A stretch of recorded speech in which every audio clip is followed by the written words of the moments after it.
एक समय की बात है, एक राज्य में हरिशंकर नाम का एक राजा राज्य करता था। उस राजा के 3 पुत्र थे। वह चाहता था कि उसका सबसे योग्य पुत्र उसका सिंहासन संभाले, लेकिन वह इस बात को लेकर संशय में था कि वह तीनों में से किसे अपना सिंहासन सौंपे। एक दिन राजा को एक युक्ति सूझी। उसी समय उसने अपने तीनों पुत्रों को बुलाकर कहा, बेटा, आज मैं आप सबसे एक सवाल पूछता हूँ। अगर आपके सामने कोई अपराधी खड़ा हो तो आप उसका क्या करेंगे? इस पर राजा के पहले पुत्र ने कहा, उस अपराधी को मृत्युदंड दिया जाना चाहिए। उधर दूसरे बेटे ने कहा, अपराधी को कालकोठरी में बांध देना चाहिए।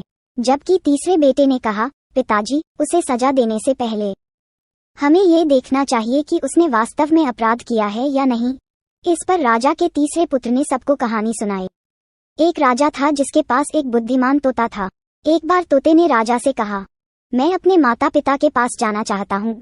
राजा ने उसकी बात नहीं मानी, पर तोते ने हार नहीं मानी। उन्होंने लगातार महाराज से आग्रह किया कि मुझे मेरे माता पिता के पास जाने दिया जाए।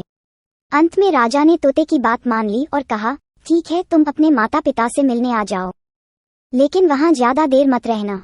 राजा ने तोते को सिर्फ 5 दिन की इजाजत दी और कहा, तुम 5 दिन में अपने घर वालों से मिलकर लौट आना। इसके बजाय तोता 5 दिनों के लिए अपने माता पिता के पास चला गया। छठे दिन जब वह राजा के पास लौट रहा था तो उसने सोचा कि क्यों न मैं राज के लिए कुछ उपहार ले जाऊं। फिर वह पहाड़ की ओर चला गया। दरअसल वह महाराज के लिए अमृत फल प्राप्त करना चाहता था। हम लोग जब वहां पहुंचे तब तक रात हो चुकी थी। तोता पहाड़ पर पहुंच गया और फल ले गया, लेकिन रात होने के कारण वह आगे नहीं बढ़ा और वहीं रुक गया। उस रात जब तोता सो रहा था तो एक सांप वहां आया और वह अमृत फल खाने लगा जो उसने राजा के लिए लिया था।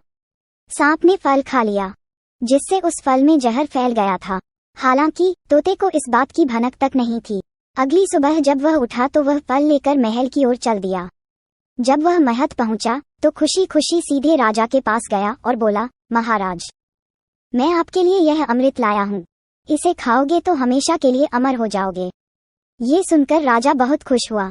उसने तुरंत ही उस अमृत फल को खाने को कहा।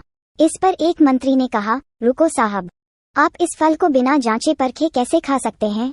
जरा देखिए तोते का लाया यह अमृत सच है या नहीं।